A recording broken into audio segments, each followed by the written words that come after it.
Shut up and sit down.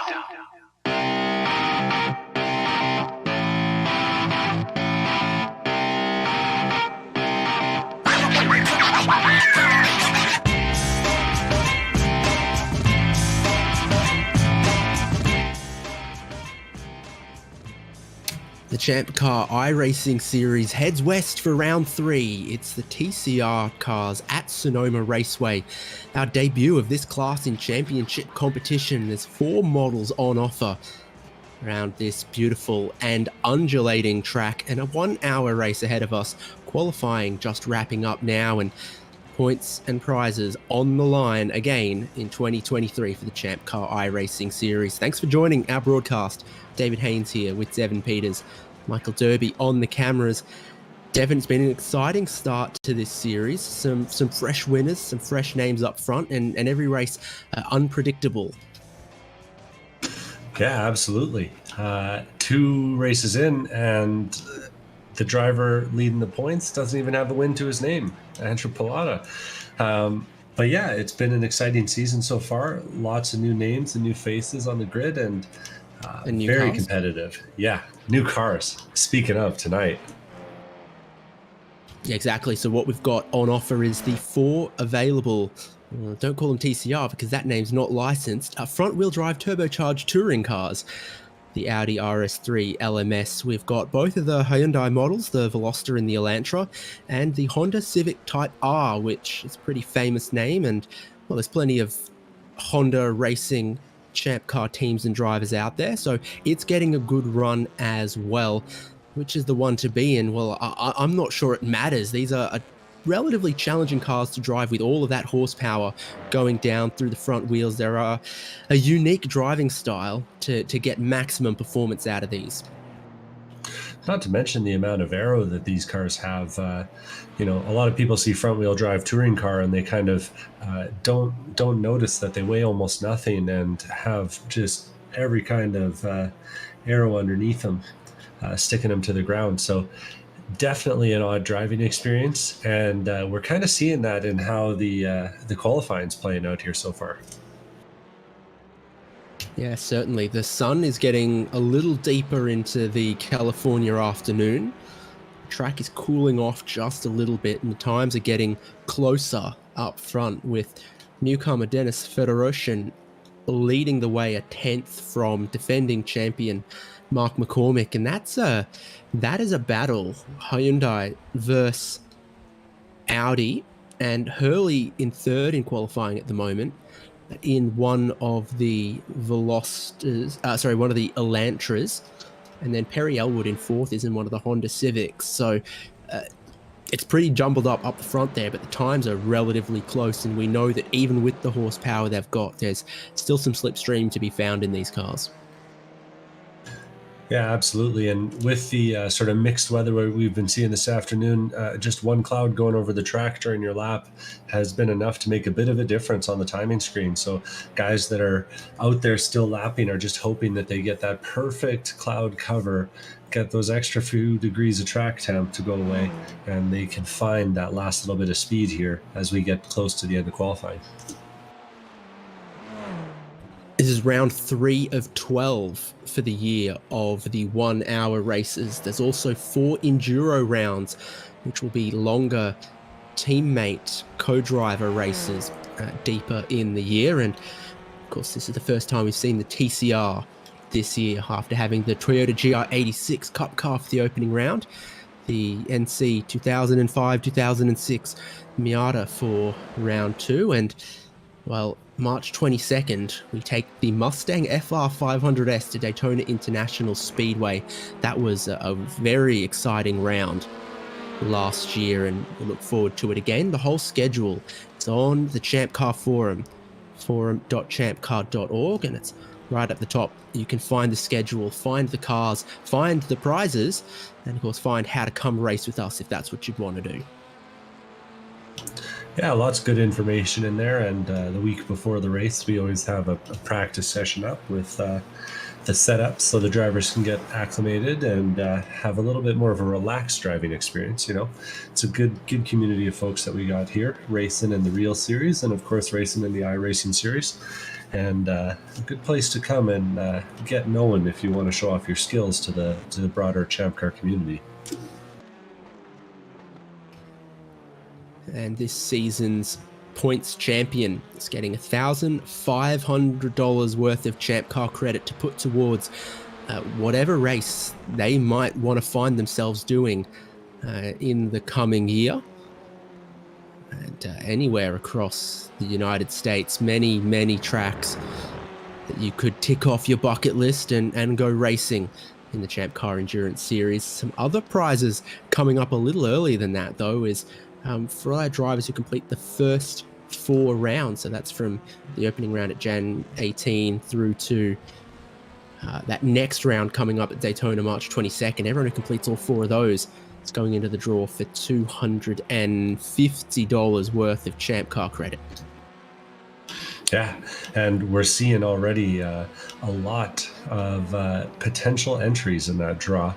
And it's the best odds that you could hope for that kind of draw, too. I mean, if every single person on the grid were eligible today, that means you got a 1 in 30 chance. That's pretty great deal.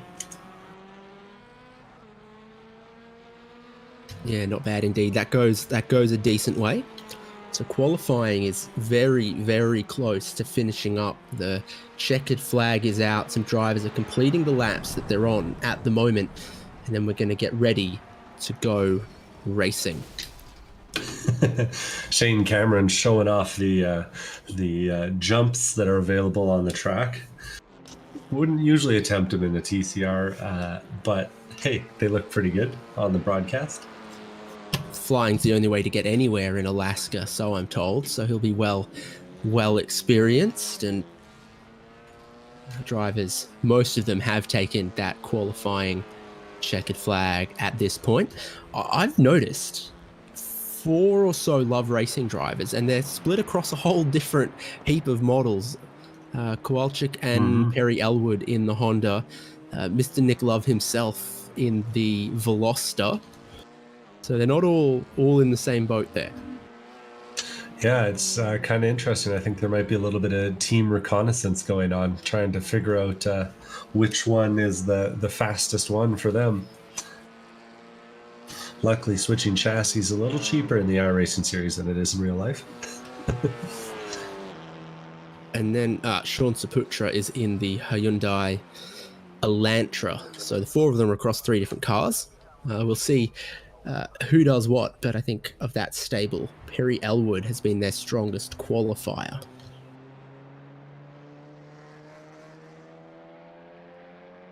Is that everyone? Is that almost everyone? I think so. Got Carlos Corredor, for example, just practicing his pit entry, and here at Sonoma, that's something we'll have to look out for in our coming 1-hour race, because everyone will have to make 1 pit stop, and it is a challenging pit entry here. It's got its own little narrow lane around the outside of the final hairpin, and you go a long way through that pit entry before you reach the start of the pit lane speed limit. So it's an interesting one. The pit lane exit could also be challenging. Let's look at the grid now as they start to line up for the formation lap.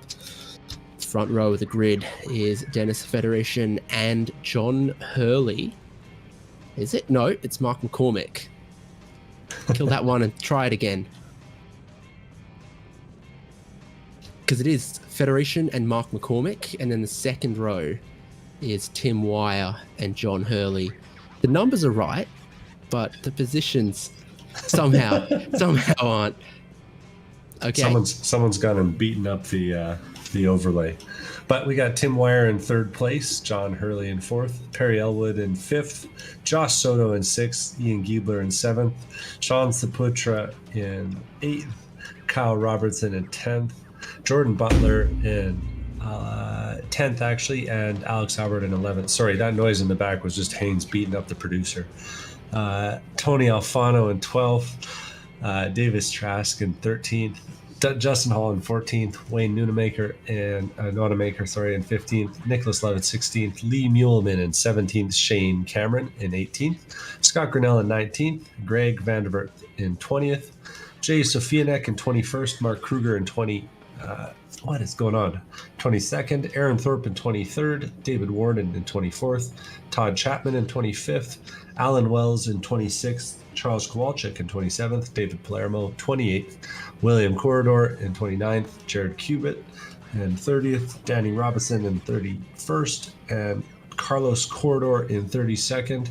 And we'll see if Steve Pender makes the grid. He didn't put in a qualifying time, but you always got the chance to tag on to the back. Devin, it's not enough to throw your microphone under a bus. You've got to throw me under as well, apparently. But 32 of the 33 drivers having set a qualifying time in that session. I had to pick the Porsche pace car for something that was quick enough to pace this field. A TCRs, a iRacing sedan, or a Chevy Silverado truck just wasn't going to cut the mustard. A couple people seem to have a hard time finding first gear right now. That looks like Jordan Butler is stuck. And the remainder of the field's actually pulling around him as he sits on the grid. Hopefully he's able to get that sorted out. A few guys losing wing mirrors. And he's gotten it going now, but I wonder if that'll have cost him a few positions. In theory, it should wave you back, and we've got the full lap for the formation lap. Curious.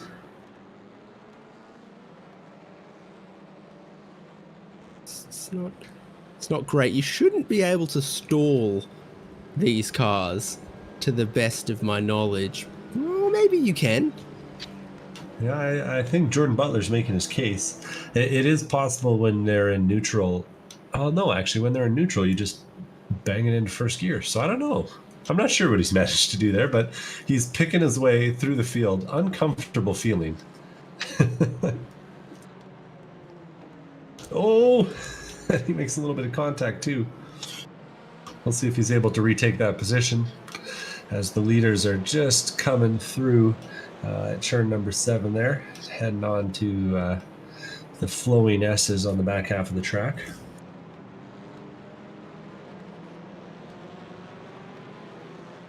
Oh man, this could be pretty interesting as we come towards the green flag. Now, everyone starting this race with 8 gallons or so, which is going to necessitate a pit stop. What's of a great interest to everyone is, as you go and fill another 8 gallons into this car, do you have enough time to also change the front tires? We don't know. I'm not confident all the drivers know, but that strategy at the halfway point of this race could be pretty critical. Of course, these front-wheel drive cars eat up their fronts. I'm just watching Jordan Butler. I think he's managed to retake his spot. Either way, he's got himself back up in there. Well, the pace car's in, and Dennis Federation has decided right about now is the time to put the throttle down, and he's pulled a couple of car lengths as we get round 3 of the ChampCar iRacing series underway. Mark McCormick looks able to defend his second place on the grid, but Wire and Hurley looked pretty hungry pretty early, and you've got to be careful in these TCR cars on cold tires. Top of the hill through turn 2 and then to 3A, 3B. Federation wasting no time building a little gap for himself.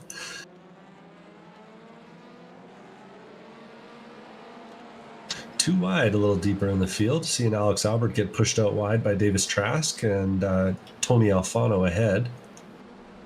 And he gets a little more of the grass. Call it grass. It's not quite what it looks like, but it's what it is. And then approaching the carousel, he's got the inside line to get in front of one of those other Hondas. There's another Veloster out here belonging to Tony Alfano there. Trask has a good run from that wide line on the carousel, though, to look down the inside. Oh, it's hard to say. If you're running alone, you kind of want to really dive it in, but I don't know if that's the move when you're two abreast. Ooh, door banging. These things are capable of taking a little punishment. Yeah, a little more contact as they've gone through the S's that link that hairpin around to the final corner.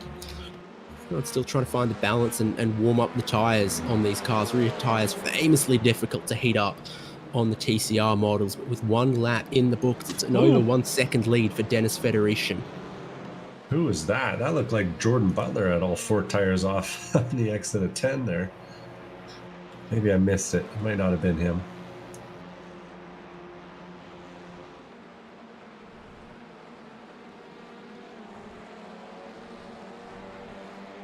So with the leader walking away, the battle remains hot between second, third, fourth, fifth, and sixth. Joshua Soto, winner of round 2. Mark McCormick, the defending champion. Tim Wire trying to fly some of the Salins flag here, and Hurley punching above where we've seen him in some of the other models of car in that purple Hyundai. True, but Hurley has a lot of experience racing this series, so I'd expect him to be pretty ready for the twists and turns of the fuel race and all that we'll be seeing later on during the competition here today. They're real tight through there. Yeah, of course, the concertina effect pretty strong in these cars. Relatively low mid-corner speed, and you've got to be careful how you open up the throttle off the exit. Otherwise, they will just push on, and you've got to limit the throttle to keep the car turning out of the exit of the corner. Mm-hmm. As they go thundering through, that looked like that was Tim Wire with all 4 off on the exit. Yeah, Perry Elwood looks like he wants to take the opportunity to try to capitalize, and they go side by side through the final hairpin. Elwood had the inside, but then immediately the track has a couple of kinks back to the left towards turn 1 and turn 2 at the top of the hill, and Wire has the inside line through there, and Elwood cedes his challenge on that position. Yeah, Tim Wire decides in that Honeybee-based car that discretion is the better part of valor.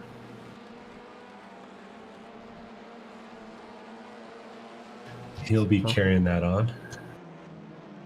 McCormick trying to pull a little bit more time on this group, and with the battling that Wire and Elwood had, it's let the group of cars behind catch up a little bit. Giebler is suddenly in the picture. Sean Saputra, Jordan Butler not far behind that either. So the field, at least in that sort of top 15 or so, not spreading out massively, which is great to see, especially with all 4 of the different models of TCR car in play. They have their differences. They're not a spec chassis underneath those body panels. There are different engines, different transmissions, different setups, and different wheelbases, all that sort of thing, and they race so competitively that I think if you were going to be up front, it doesn't matter what model of car you picked.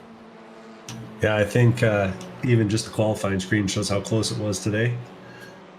But yeah, this is looking a bit like you might have guessed. Mark McCormick, of course, longtime series racer, 2-time champion, and very fast in pretty much any car that he gets into. But Dennis Frederici, I believe this might actually be his first race. He's looking pretty good out there early on here. Real front wheel drive ace at the moment, pulling half a second or so per lap on the rest of the field at the moment. We know there's a lot still to happen in this race, though, with regards to the fuel and tyre strategy, with regards to lapped traffic potentially, with regards to the weather changing, the track cooling off, and the tyre wear that comes from how hard you push right now at the start before the tyres have had a chance to warm up. Sometimes it's about how you bring them in as well.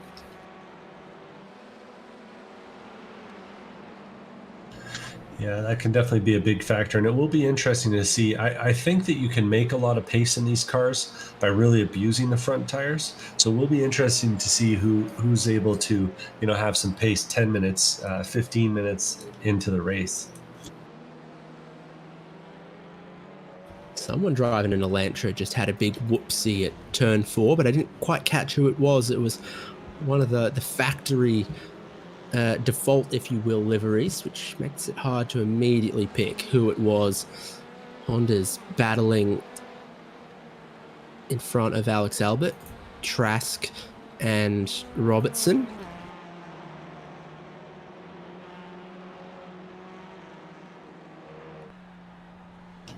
Yeah, I've been following along with that one. since the start of the race, it's been some of the best action on track. Trask is feeling very racy. He's been defending hard against Albert when Albert gets close, and then really putting some pressure on Robertson ahead as they've been kind of carrying on back here on the back half of the top 10.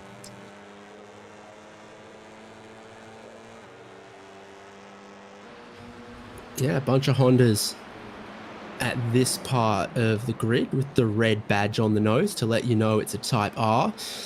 Easy to get the wrong line into turn 2, and that's what Robertson has got. He's pushed out a bit wide. You get one tire on the dirt in these front-wheel drive cars, and you really, really lose out because the torque steer wants to drag you further off the track. You have to get out of the throttle to get back on the pavement, but he's managed with his elbows out to defend that position.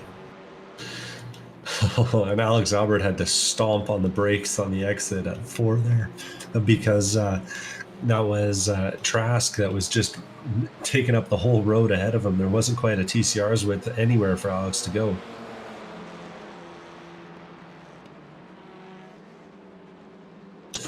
Going a little bit wider on the entry and a little tighter on the exit. We'll see how this plays out for him. Didn't quite get the run he was hoping for, I'd have to guess. Really tough in these front-wheel drive cars is this section of track. It's a handful of sweeping S's that aren't big braking zones, but they're also definitely not flat out. And how you modulate the brake, how you modulate the throttle to make these cars turn is key to their pace, because with just your right foot flat on the floor, they don't want to turn. That's how front-wheel drive works. So it's how you coax them into that and then manage to get back to the throttle to use the power that really sets apart the drivers who have their head wrapped around this from those that don't. Federation obviously has a real handle on the unique style that these front-wheel drive cars have, and that's why we had to have one front-wheel drive car in the ChampCar iRacing series. Everything else is rear-wheel drive this year. I'm enjoying this little battle between Perry Elwood and Tim Wire in 4th and 5th place. The two of them have been going back and forth a little bit, and just last time by, Tim Wire sent a big move up the inside of Perry Elwood going into the final hairpin, but didn't quite manage to make his stick. Perry had the run on the exit, but it really kind of showed off some of that driving style that you're talking about. You know, these the guys that have a lot of time in a front-wheel drive car will tell you that there's, you know, some differences. Of course, when it gets loose, you want to start just mashing on the throttle and pointing it where you want to go.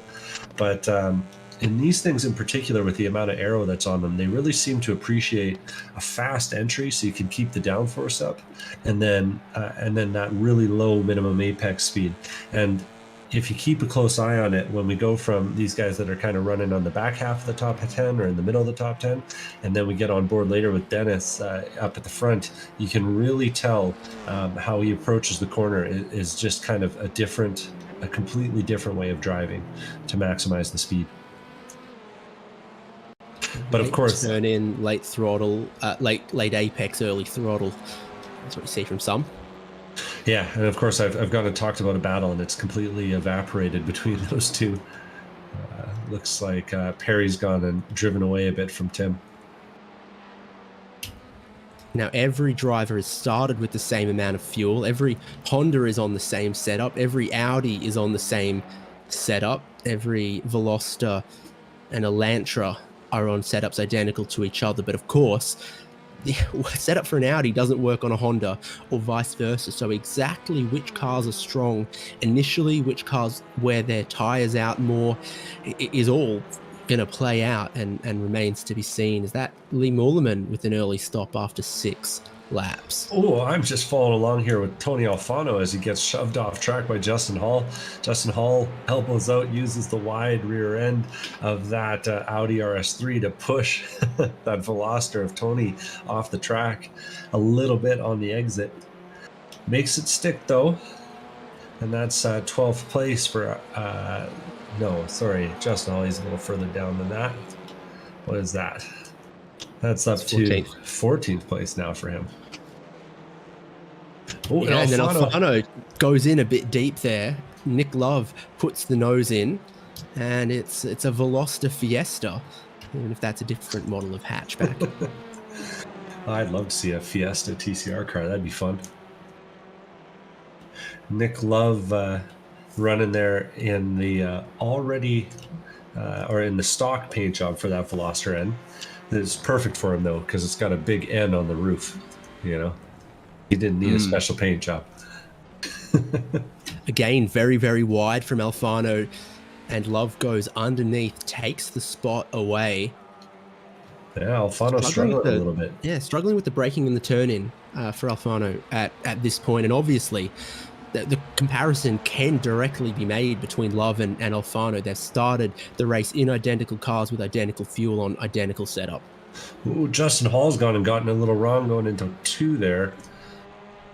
He'll recover, keep it off the wall, but that's going to cost him some time.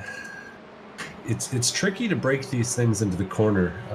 They're set up so oversteery to kind of overcome the front wheel driveness of them that it's easy to lock up the rears and get them, sliding on the corner entry. And I think that's what happened to Justin there. One of the things that is in control of our drivers, though, is the brake bias, because that's a control that's in the hand. No. That was Nick Love, and Sean Sputcher was already off, and sorry, that was Shane Cameron who slid off at the top of the hill, just a little target fixation, and it looked like, if I didn't know better, I'd say there was oil on the track, but I do, and yeah, the two of them just come together. I don't think Shane Cameron could go anywhere, and I don't think Sean Sputcher could see him coming. Yeah, it's mega target fixated from Cameron going wide with the smoke in the air, and then the two of them trying to rejoin the circuit. A little clumsy in the outfield. Two fielders colliding, going for the same ball. Mm-hmm.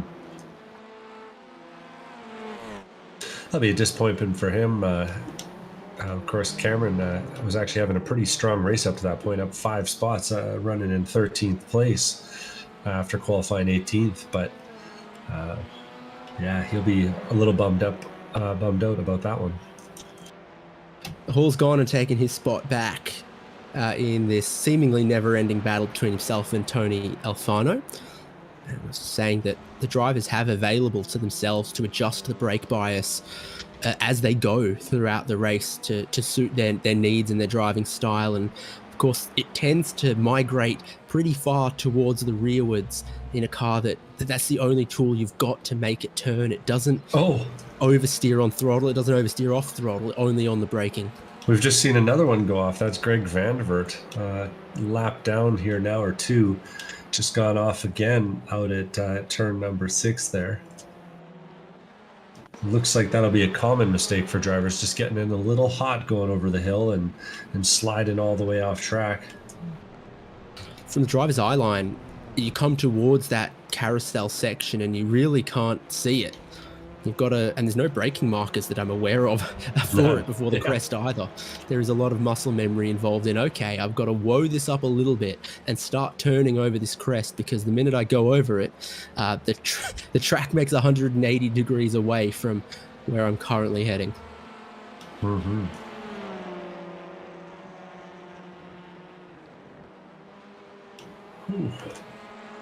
That was a little close between Hall and Vanberg as well. Alfano's going to make a move up the inside now. And he's gone and done that really deep line again. I'm not sure if that's intentional or not, but it seems consistent. Consistency is key. Let's say that. Times are moving around a bit between first and second. I saw it get out to about 4 seconds. It came down to about 2 at one point. Now it's back out to 2.7. So despite their great pace out front between Federation and McCormick, neither of them are perfectly consistent. And I've seen their time sort of go back and forth between sort of mid 140s up to 1 minute 42s, and nothing to explain it other than it's tough to be perfect in these cars with the challenges of how they brake, how you make them turn. And if you get a little wide into a corner, it's so difficult to gather it back up, because the throttle won't help you, and it might be too late to have the brakes help you. Yeah, I did notice that Federation there got into a little bit of lap traffic in corners 1, 2, 3. Mark McCormick was able to clear him a little bit more easily, but I'd struggle to say that was a second and a half worth of traffic, which is what he seems to have lost there. So either way, it's definitely brought the top 5 a lot closer together. Mark McCormick and John Hurley almost glued together.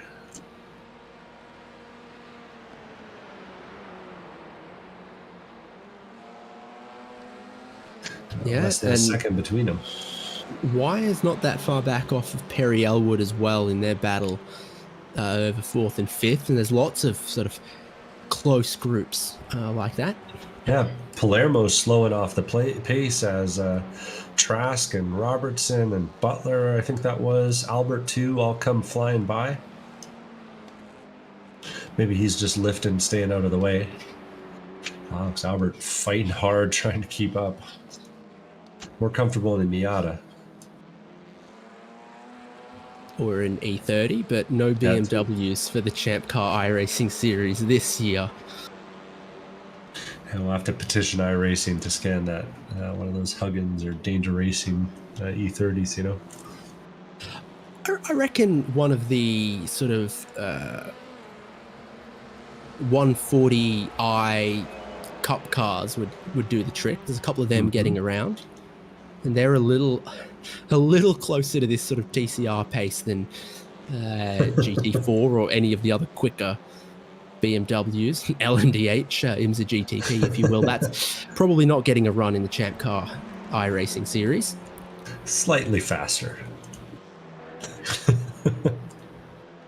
Yeah, I'm not aware of many hybrids getting around in ChampCar at the moment, though I can actually see where a well-tuned one would have some advantages within our rule set. But need to find a way to hot swap a battery pack out of one of those things. That's how you really do it. 5-minute pit stop.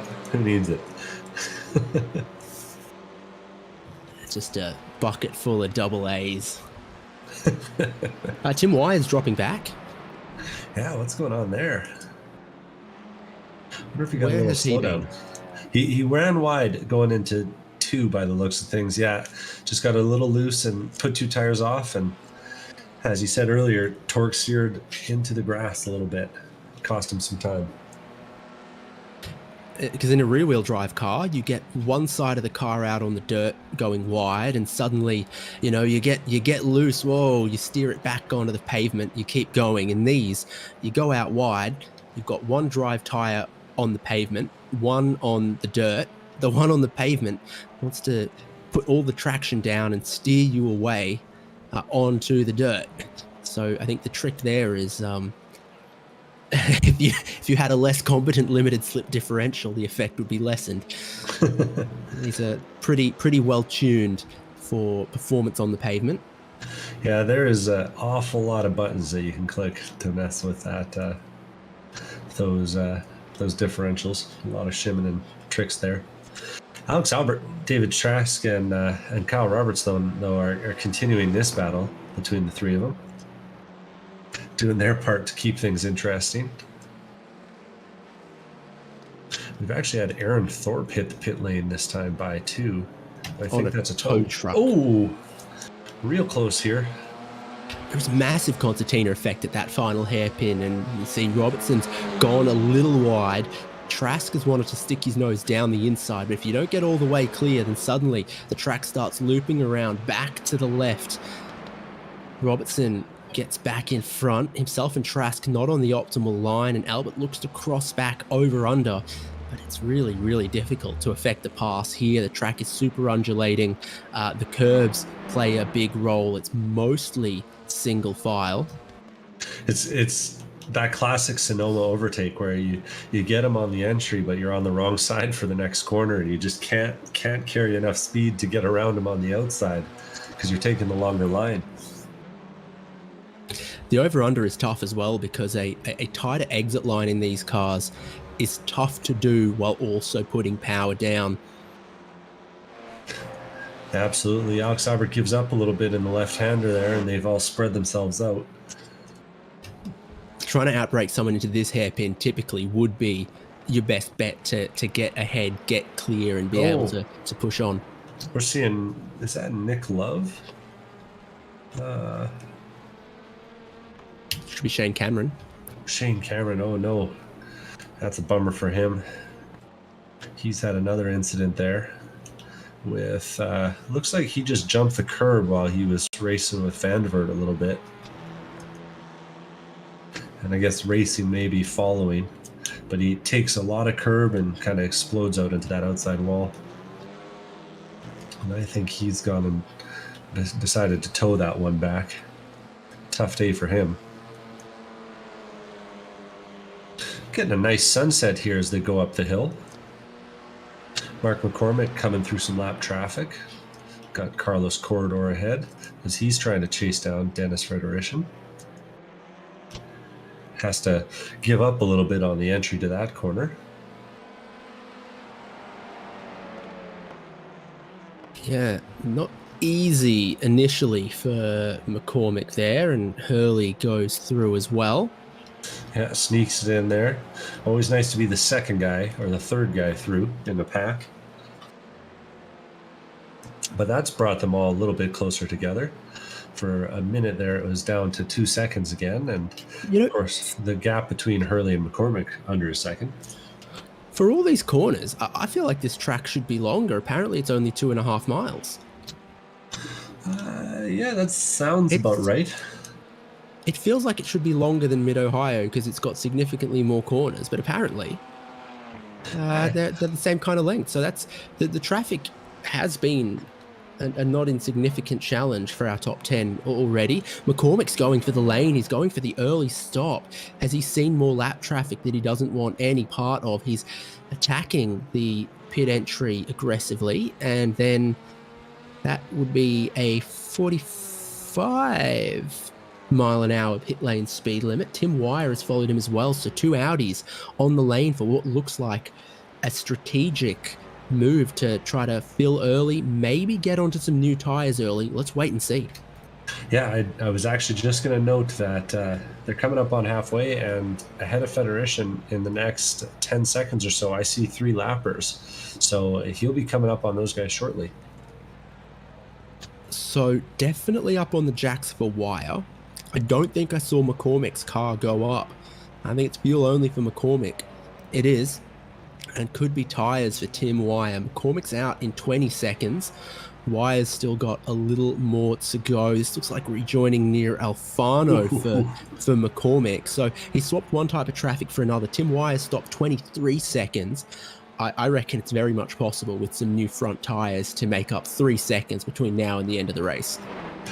Yeah, it will be interesting. I mean, unless that 3 seconds puts you in traffic. Yeah, and Federici, I mean, he's still, granted, he's very fast, but he's still running 41.0s on old tires, which is maybe 5/10 down from his sort of optimals.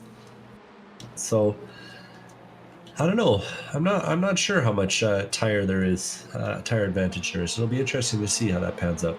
McCormick's got mega traction off the carousel already, and those tires probably shouldn't be warmed up yet, but he's got to, and looks like Alfano is going to let him go through. So not much time lost there for McCormick. That was kind of make or break, because as second place, 3 seconds away from the leader, he's going on to this strategy, hoping for an undercut. If he lost too much time having to fight cars for position who haven't pitted yet, then it was going to undo that and really hand this race towards Dennis Federici. As it stands at the moment, though, McCormick able to go a lap or 2 earlier here and try to undercut. But yeah, maybe he's just like with the run down the lane been able to cool off the tires a little bit, and yeah, I believe that's enough.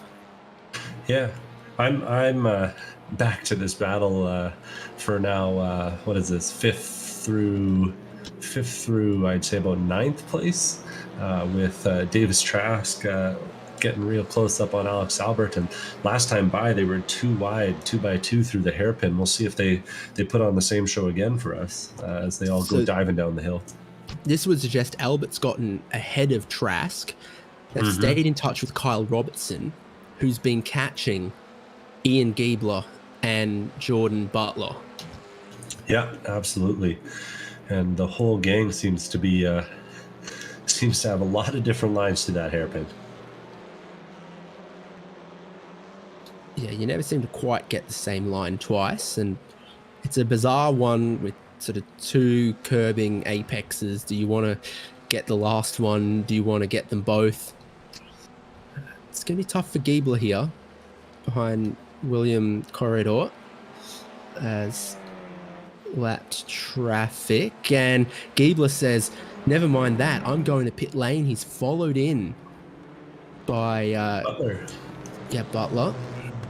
Oh, and I don't know if Butler knew that there was a pit lane speed limit right there. Rammed the back of Giebler there. Giebler was way down on it. He was expecting 20 miles an hour, not 45. Oh, that's what it was. You're right. Butler gave him a real love tap on the entry, though. Remember to practice your pit lane entry, kids. Giebler goes front tires. Butler goes none. We'll see that battle paying out. Mark McCormick comes by him plenty of time. Yeah, you expect that, though. So Butler away with 20 seconds of fuel. Giebler 24 seconds to change the tires. So there is 3 or 4 seconds, give or take. And that's a real sort of knife edge decision. Do you think fresh tires are going to be worth that much extra performance, or do you think a little bit shorter pit stop, a little bit more track position is important? Yeah, it's going to be tough to say. I think we're going to see it right at the end if we see it at all. Federici diving onto the pit lane this time. He's race leading Hyundai Elantra is going to make it stop. Presumably, a lot of other drivers are going to follow him in. Yeah, Hurley, Elwood, all in. Soto as well. Robertson stretching another lap, but Alex Albert hits the lane. Oh, and Alex Albert hits the outside wall on entry. He pulled a, what was that? A NASCAR driver did the outside wall. That was a fast way in. Everyone's had their fair share of it. He did a David Coulthard at the 1994 Federici missed his box too. He had to back up. Yeah, he did. Doesn't look to be taking tires either. So he's going to pitch that one. Is it going to be 20 seconds or so? Still service, 22. And look at Hurley going to jump him with the shorter fuel, hitting the box cleanly. So now Hurley in front, McCormick through as well. This has really, really spiced up the race. Federici, fastest driver in qualifying, fastest driver in the opening stint, but now he's going to find himself in net third place with McCormick and Hurley in front of him. Tough job if he's going to take the win from here. He's absolutely got the car speed to do it. He's absolutely got the fuel to do it. He's not short field, that's for sure. He might have a spare gallon in there, judging by that as well. So he's going to take this win, and if he's going to wow us in his debut race in the ChampCar iRacing series, it's going to take more than one lap pace. It's going to take some race pace and some race craft to keep pushing his way forward now into the second and back half of this race. Well, and one more factor is that he didn't get fresh tires. Mark McCormick did. No, I think McCormick didn't. Oh, no. Whoever else pitted at the same lap. You're right. Soto. Which was Wire. Okay, sure. Remember, no, Wire's just quarterbacks. Rhymes with tire. Oh, boy. Well, he's maybe driving angry. The pace is right on now for Federici, and he's up behind John Hurley. Hurley, no tires, shaping to the inside. He's had so much confidence on the brakes in this section. It's Federici. It's where he's made a lot of his speed. He gets a good exit. Diamonds off the exit to get the throttle open first, but he's not all the way clear. The track starts curving around back to the left. And John Hurley, I don't know, he doesn't give up easy. He's got the inside line going into 1 here, but he's going to lose it on 2. Really clean stuff from both of those guys, keeping the cars off of each other, even as they race with the mirrors in the same plane, so close together.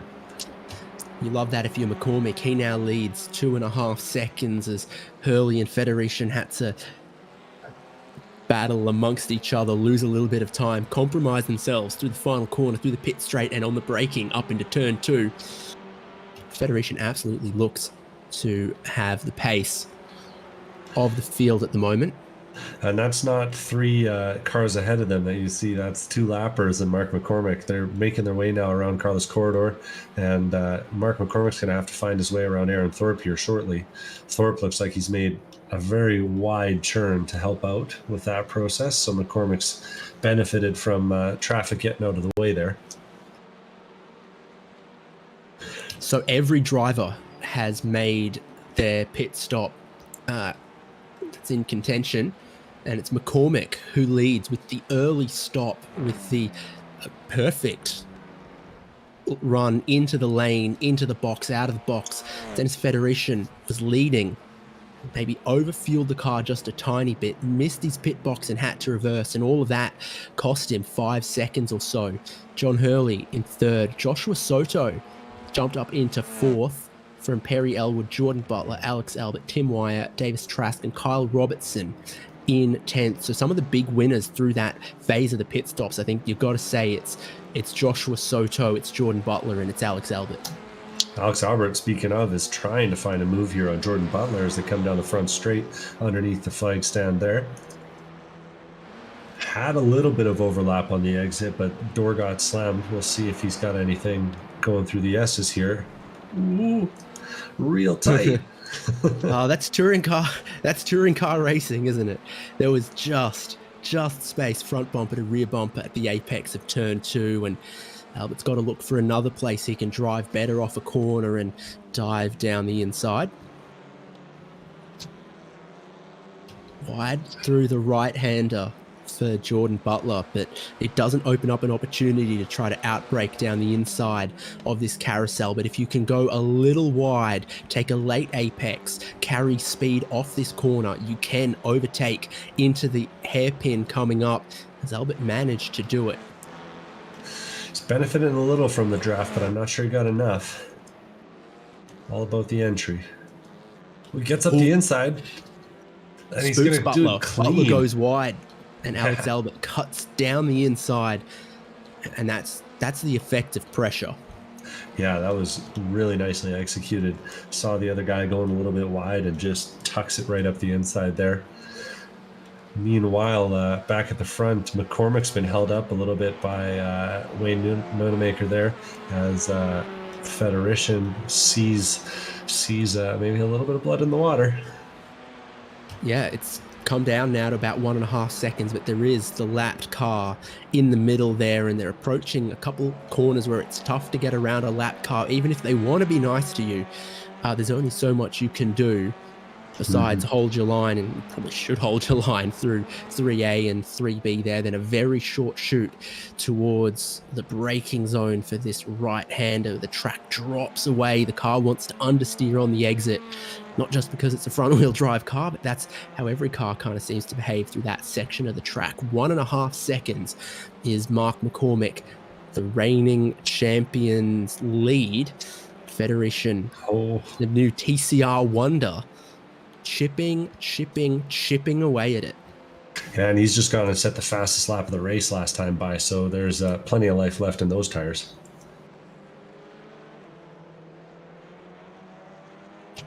Started to leave John Hurley a little bit for dust now, but Hurley had that good second place track position after his very rapid pit stop.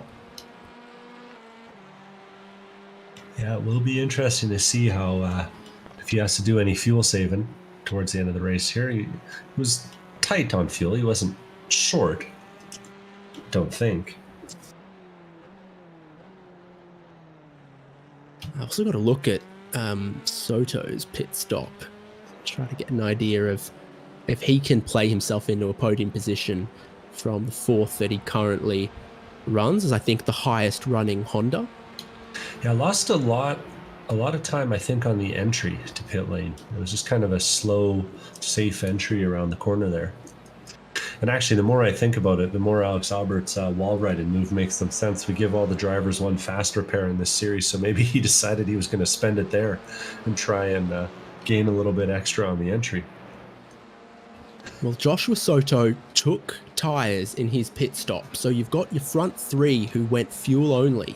Then Soto, with some new rubber, back there in 4th place. He's 9 seconds away from a podium. But his lap times are sort of just matching what McCormick and Federation can do. And he's not yet looking like he's got speed to claw back and hunt the top three in the back half of this race. But if their tires, get hot again, get greasy, start to hit a little bit of a cliff, then we'll see what Soto can do for late race performance. But leaders are in a lot of traffic right now. Yeah, golden hour, sun low, track will keep cooling off towards the end, which will help those tires.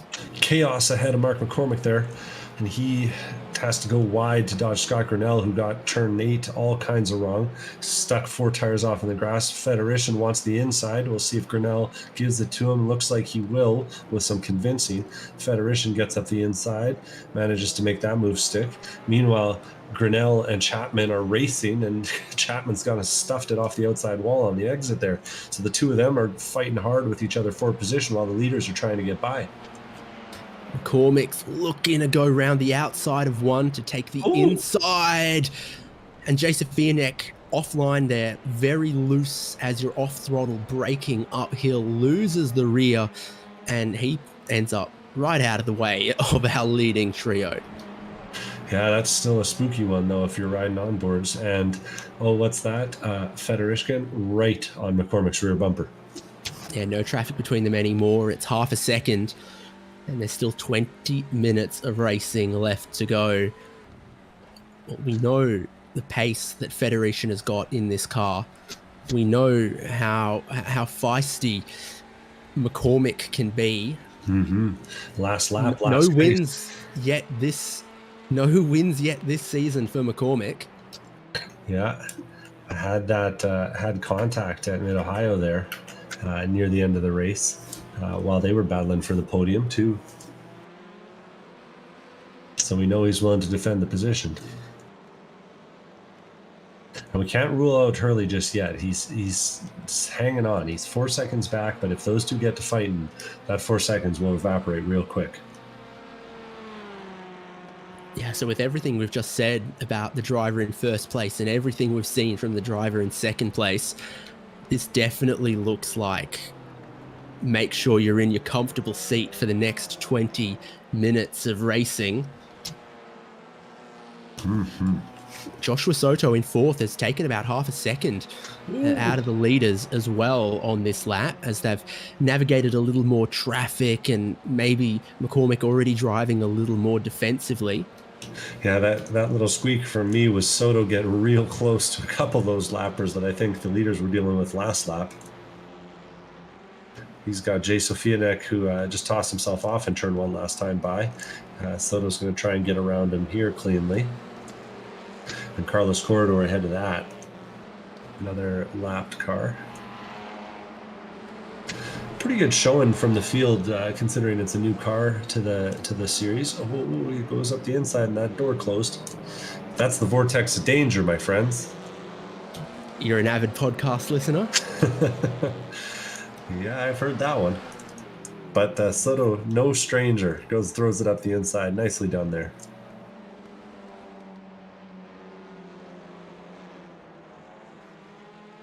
McCormick not given any space to Dennis on the way through the hairpin that time. And Dennis will be following along behind him. Oh, we might be getting a good old-fashioned battle here. Probing, finding the weakness.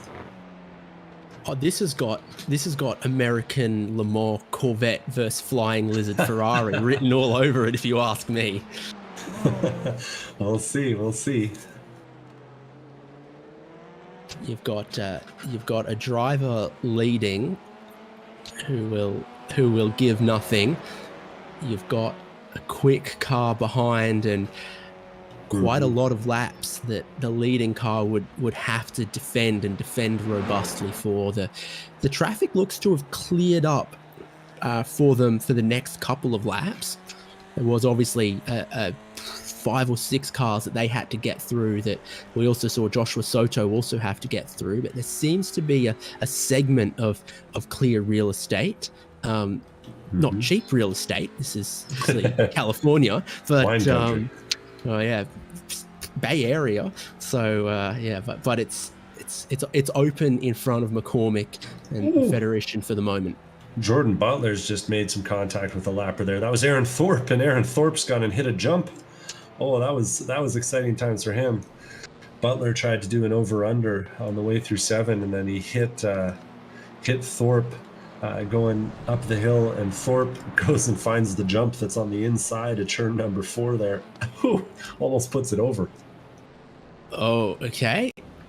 And yeah, there's a cheeky little hop right there, isn't there, to discourage you from cutting that too aggressively. Yeah, somehow I bet you that would feel real bad in real life. I'm trying to imagine the noise the splitter would make as it dug in. What splitter? There's no splitter anymore. Nah, not after that. Not after that. Yeah, you'd have a sore back after that one, that's for sure. 3/10 at the lead here. This clear bit of track has let Federation get in close. McCormick already driving defensively, trying to cover off the opportunities for someone to dive down the inside. And you can do that for 1 lap. You can do that for 2 laps. Can you do it for 10? Yeah, that's the question here. I heard Dennis have to lift on the exit there. He got the corner a little bit wrong, racing tight. Absolutely flying lap last time from Federation as well. No one else has really consistently got into the 1-minute 40s, and he's gone and done it again. He holds the fastest lap of the race at the moment, the 140.6.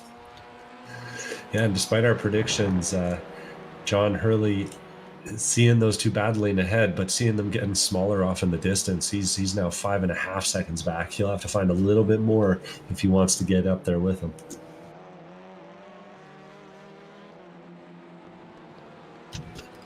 Maybe we won't have the chance in the final 10 or 5 minutes to shine our light on some of the other battles happening throughout the field, but you know, we hope not only for great racing up front, but for everyone who turns up and turns out to, you know, find someone to race against and, you know, chat with after the race. Like, oh, I nearly got you in that corner. No, but you didn't have me covered at this corner. So there's plenty of that still happening through the field. Yeah, Tim Wire and Jordan Butler have found each other on track throughout this race. Those two are going hard back and forth in that yellow and black car for Tim Wire and the red and black car for Jordan Butler. And the two of them are both trying to chase down Alex Albert, who's just a few cars ahead.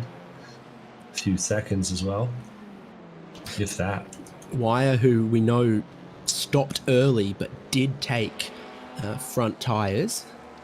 So trying to put that to effect against Jordan Butler for 7th.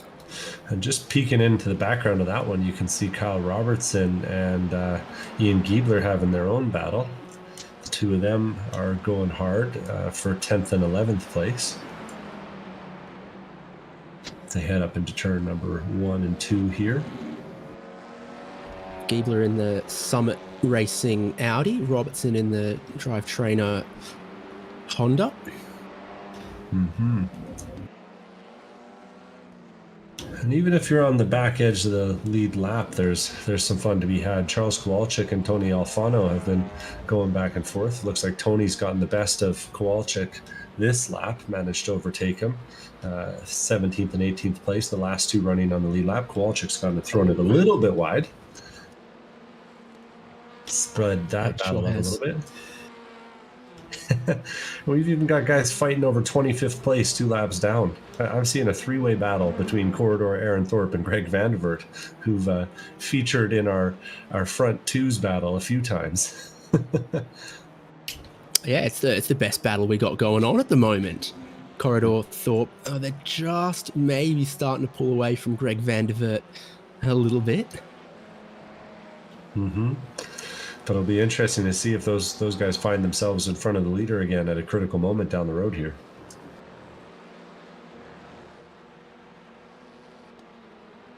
Ooh, tiny bit of traffic for McCormick at the lead. He had himself sort of 6-7 tenths of a second. Not enough to break any slipstream or give you too much respite, but enough that you don't have to look in your mirrors before every braking zone, because they're a little too far back to have even an optimistic lunge. But then that part of the track between turn 2 and sort of the carousel is so difficult when you catch the traffic there. McCormick caught a little bit, and it's cost him some time. Federation has a good run out of the carousel. He's in the slipstream. The Elantra seems pretty good in a straight line, and he's going to look for the inside, but McCormick can break deeper on the racing line in the Audi. Federation was close, and he had a look. He really thought about it. Yeah, he slammed on the brakes there, but I think there was a gleam in his eye. Put a little fear in Mark McCormick. This is that stuff you like to see. Guys working on each other's mental game, not just their driving game. And those two ahead are battling for position. Like, I might not get you this lap, I might not get you next lap, but there's still 7 more of them. And will you stop me every single time? Will the pressure get to you eventually? That's the game that it looks like our newcomer TCR Hot Shoe is playing against the reigning champion. Well, this little bit of traffic ahead is going to be critical. This is Tony Alfano and Mark Kruger. We were just saying they're at the back half of the lead lap. Last 2.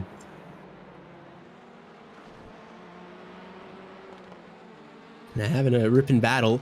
Haven't seen many moves successful at turn 3. Alfano had a look. Kruger on the brakes late, and they're both checked up. McCormick's got no option but to try to dive it down the inside of at least one of these cars here. Not what you want to see as the race leader, but what you've just got to do. Not a car length between first and second as they split up that battle between our now lap down Hyundais, and Federation has a look at the inside of the carousel. McCormick will slam the door in his face, check him up a little bit, and obviously look to defend the inside at the next hairpin. It's heating up. McCormick, middle of the road. Will Federation dive to the inside? No. He'll stay, and he'll wait out a patient game with 6 more laps to go. That Elantra seems to have a little bit more through that downhill left-hander. He keeps getting a run on McCormick as they get down, but then he keeps kind of messing up the hairpin, or at least running that really tight inside line that doesn't give him the run into the S's the same way that Mark McCormick's getting it with his wider entry. Either way, I got to give props to Alfano and Kruger there for that heads-up driving. The two of them managed to get out of the way and keep their battle going, so they're going to be fighting, I imagine, all the way to the checkered flag at this rate. Alfano trying to go around the outside of Kruger just behind the leaders here. Yeah, each model of TCR has its characteristics. Some of them are a little quicker in a straight line. Some of them are a little better on the braking. Some of them will just rotate a little more nicely, a little more consistently to give you speed through the sort of medium speed and high speed corners. At the end of, 2.5 miles of all of the corners of the Sonoma full layout, it does seem to all equalize, but they are not a spec car.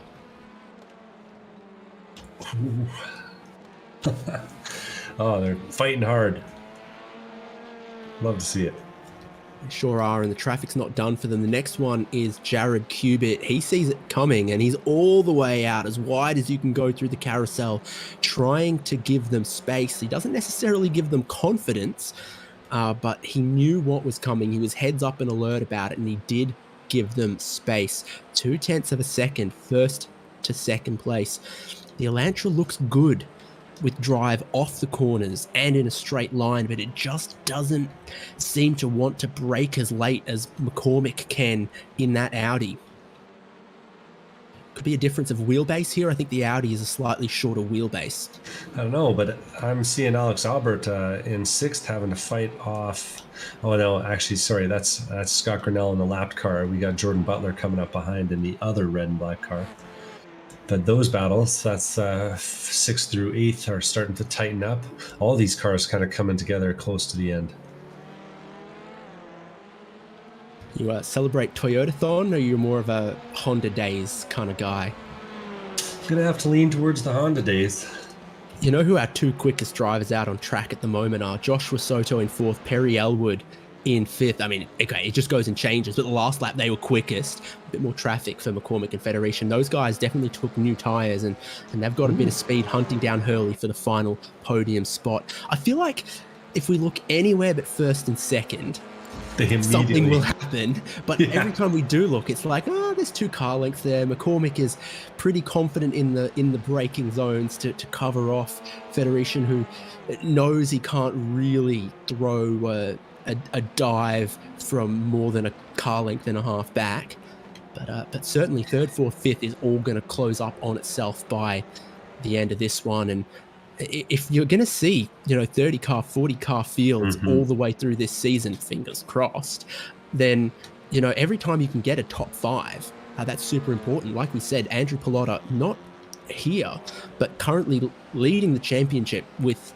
no wins, just consistency inside of the top 5. So suddenly Joshua Soto could launch up there. Anyone who's had any kind of, just consistent top 5s, those 3rd, 4th, 5th will start to add up by the end of the season.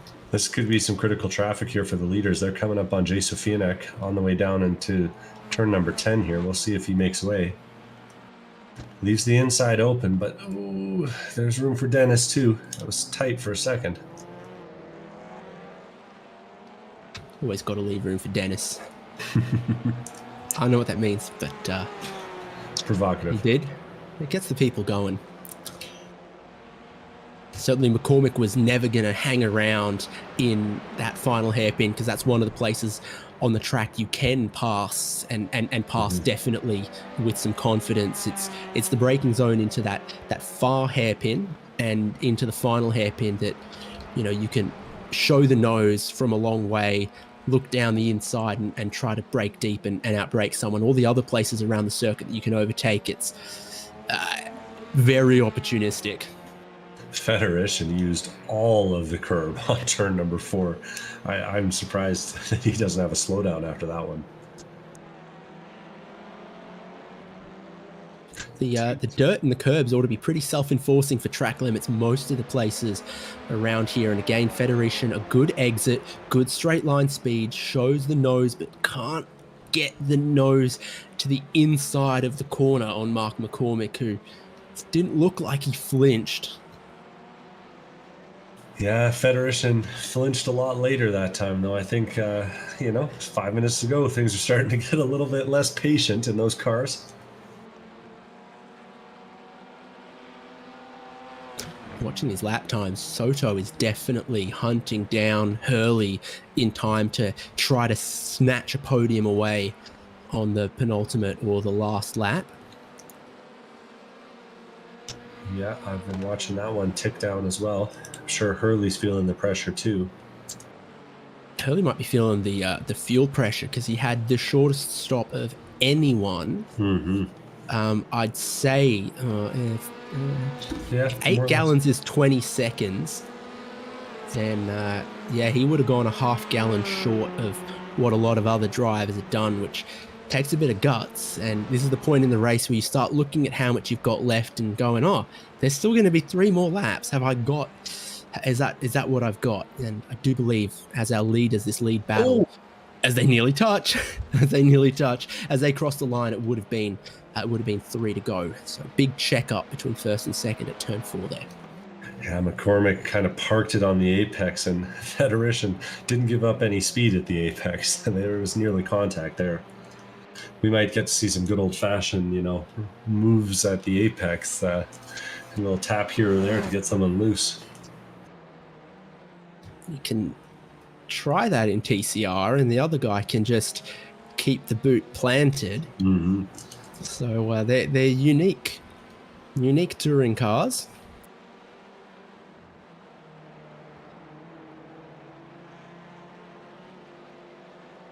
Elwood's dropping some pace from 5th. Yeah, he's managed to separate himself from Alex Albert a little bit, and Alex has managed to hold off Butler in 7th too. So top 5 is looking relatively settled, even though the top 2 aren't.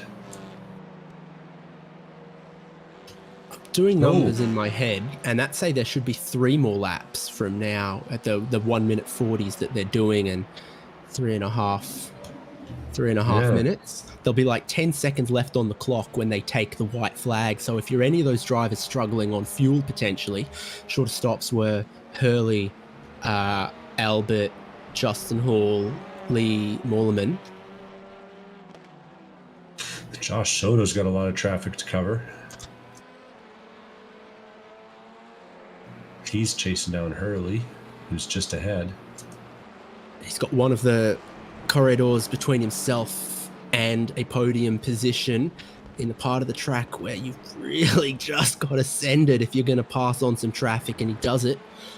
Gets himself within a sniffing distance of John Hurley, who then has Anthony Alfano and Jay Sofianek to try to get past. Yeah, so if there's more than a minute 40 on the clock as they cross the line this time, then we've got 2 more laps from now. It'll be real close. I think McCormick might prefer if it didn't. He had a little bit less fuel than. Whoa, what's happened to Jordan Butler? Dramas for Butler at the carousel as he was battling with Tim Wire, and the answer is Jared Cubitt. Did he get? Well, Wire squeezed him just a little bit, and Butler is gone around. Yeah, he ends up facing the wrong way. The 2 of them are battling and gets kind of pinched and then loose. Yeah, there's some and his suspension is gone as well on the front right now. That sucks for him. Battle at the front still going strong, and I didn't catch how much time there was left when they crossed the line. I think there must have definitely been 2 more. Yeah. No white flag. Yeah. And every single podium position in flux right now. 0.3 of a second between McCormick leading the way from the pole sitter, the man with the fastest lap of the race, Dennis Federation, who's been on his bumper for the last half an hour. And in 3rd place, John Hurley on the fumes left in that Hyundai Elantra tank, fending off the pressure from last round's race winner, Joshua Soto. Who stands where on the podium could all change in this final minute of the race. Big points implications here too for Josh Soto. He's 3rd in the points, only 6 off the lead.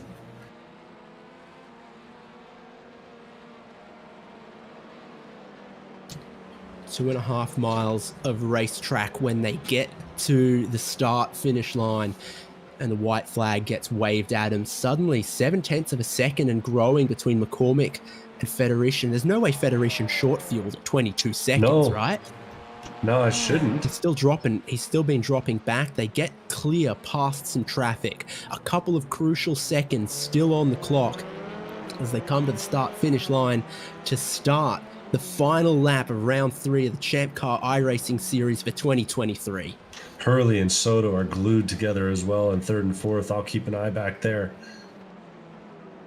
That's definitely what's closer at the moment, because they are bumper to bumper as they're going to start the final lap. A little bit of traffic, but Soto absolutely has the speed. Can he put a Honda on the podium?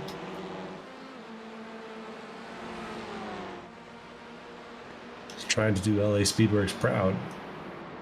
He's going to have a go looking down the inside of 1, hoping that Hurley goes wide at 2, but Hurley gets back to the apex. They're side by side towards 3, where you cannot pass. Soto knows it, but he's just looking to go over under, get an exit, throw it down the inside on Hurley if he can, who's wise to it, and covers it off. But maybe goes a little bit deep. Federation is trying everything he can, going as deep as possible, but it might be too little too late here as they round the hairpin for the last time. Yeah, there's one big braking zone left in this lap, and it's the final hairpin, and it requires Federation to carry maximum speed through this S's section at the lower part of the track, and he's just not as close as he's been before. Half a second is a lot in touring car terms. Soto goes over under and hits Hurley on the door. I think Hurley might be out of fuel. the lead, though, out of the final corner. Mark McCormick has sustained a half hour of pressure, a blowtorch on the Audi rear bumper to come away with his first win of 2023. He denies Dennis Federician, but who joins them on the podium, Devon? Looks like Josh Soto's clear. John Hurley is coasting to the finish line. That's Alex Albert going by. He's lost a few positions now. Perry Elwood as well, right on the back of Josh Soto, challenging for third place, but it won't be enough for Perry. And Josh is going to take third, with Perry fourth and Alex Albert fifth. And we'll see. Hurley can't get to the line. Yeah, I don't even think he's going to make it. He shortcut the hairpin too in an effort. He's going to get a push here from Mark Kruger. Mark Kruger a lap down, helping a friend out. Always a friend there. Hyundai team orders here. Yeah. Yeah. There you go. A little bit of a helping hand. I don't know. It's cheeky. Wow, that final lap had absolutely everything then, didn't it? Whew, yeah, that was exciting stuff. And I think Lee Muehlman and Jordan Butler might give us one more battle. We'll see how things go for 12th and 13th place here, or 13th and 14th place. Muehlman's struggling a little bit through the S's. Butler's going to have to make up a lot of ground here, though, going into the hairpin for anything to happen. Butler, after that damaged suspension, has been through the lane twice, so he's got mega speed, but that second pit stop drops him back, and the checkered flag will come just in time to save Lee Muehlman in 12th place. Oh, that was a good one. Yeah, absolutely. Just sustained pressure for over half of the race there, and Federation couldn't find a crack. Mark McCormick wasn't going to give him an opportunity. They had many laps of that sustained level of racing, a lot of traffic to work through, and the defending champion takes his first win. My oh my, let's look at our results then from this TCR race at Sonoma Raceway, round 3 of ChampCar iRacing series this year. It is McCormick with the win, Dennis Federation in second, and this is definitely in the correct order. Joshua Soto in third, Perry Elwood in fourth. Alex Albert sneaks through to fifth with late race fuel dramas that went on. Tim Wire also to sixth, Trask seventh, Robertson eighth, Love ninth, Giebler 10th, before Hurley could get pushed across the line in 11th. Lee Muehlman 12th, Butler 13th, Saputra 14th, Justin Hall, the last car on the lead lap, in 15th place.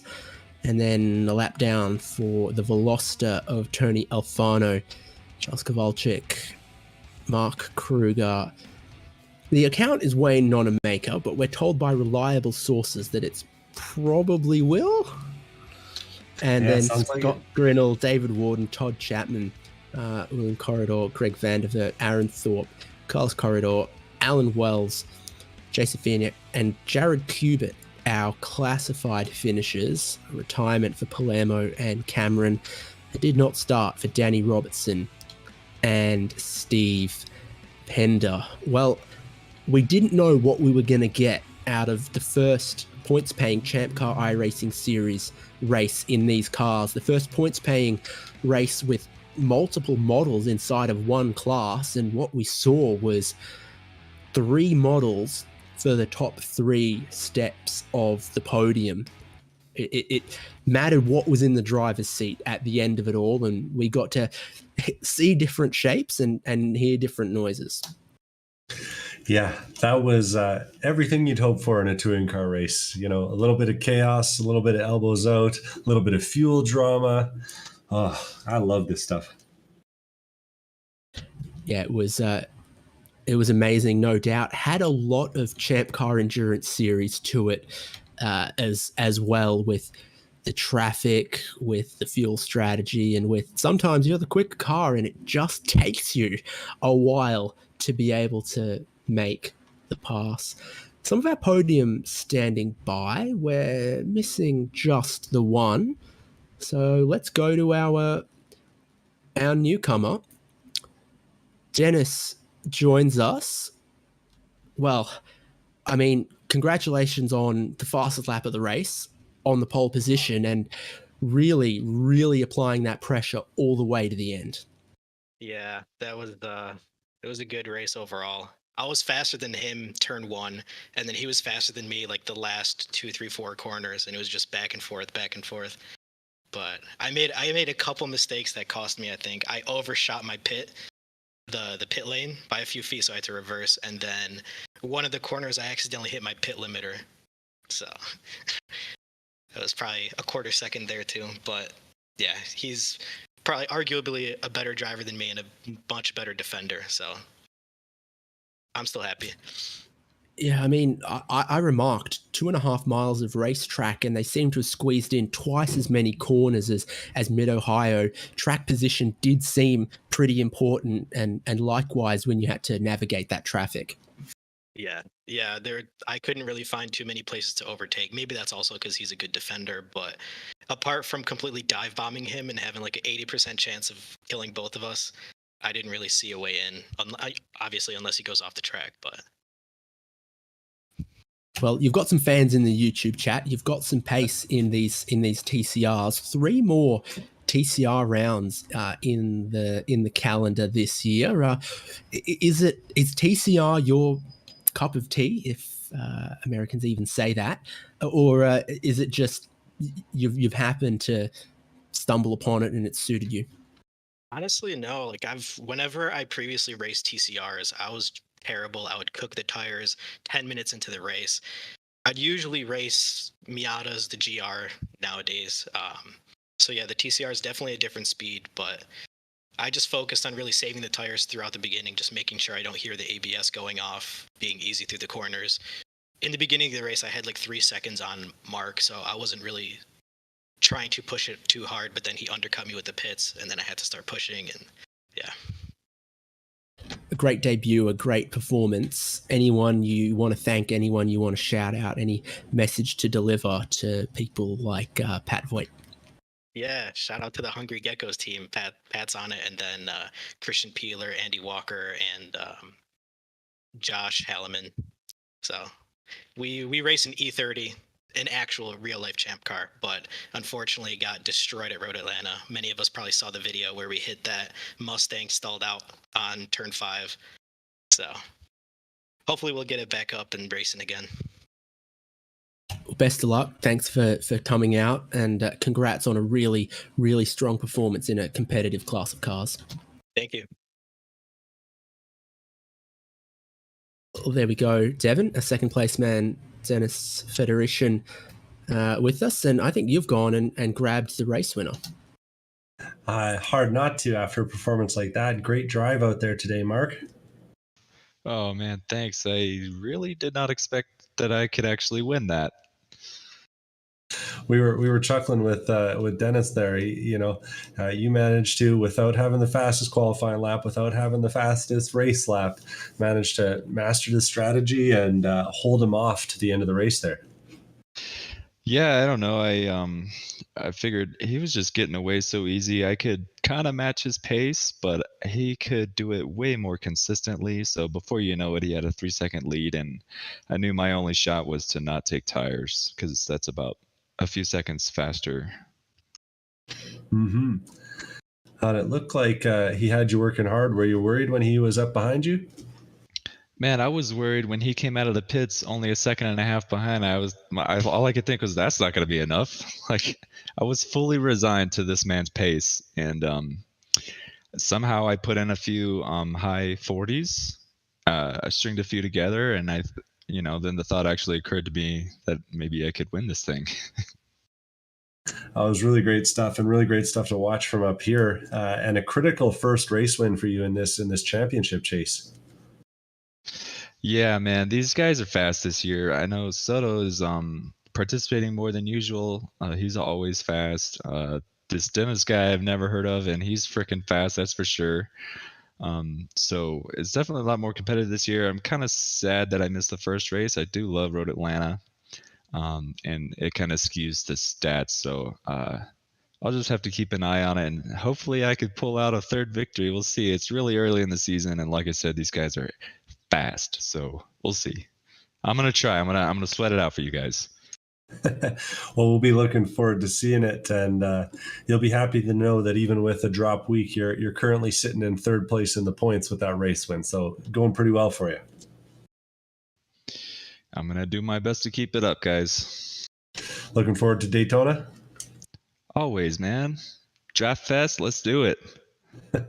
We'll see you Little there. in the Birdie Mustang. told me you might be heading to Daytona later this year. Is that right, Mark? Yeah, the race in I think April, is it? I don't have a seat yet, but I do have a seat lined up for VIR 24 in August. So really looking forward to that. I would like to get to Sebring. That's still a possibility for December. And do people have to buy merch to get in the autograph line, or is it just free for all? I don't know, man. That's nobody knows me or likes me, so it's just whatever. I want to go out there and do well. That's what's fun for me is like putting in good laps and being able to have consistently good pace. So I'm looking forward to that. Hopefully I can be on pace. VIR is really technical and scary, and I don't have 30 grand to give to a race team after totaling their car. So well, hopefully I can be on pace and not a scaredy cat. Well, great showing out there today. Pleasure to have you, as always. And anyone you want to thank for today? Man, you guys for putting this on, and Dennis for making me lose 5 pounds because I've been sweating so much. So I'll see you guys next time. Cheers. That's the California diet for you. What a nail-biting race. 30 minutes of pressure where there was never a second to separate the defending champ from the new hot shot. What a race. Congratulations to our podium, McCormick, Federation, and Soto. Things are so hot in the championship after that.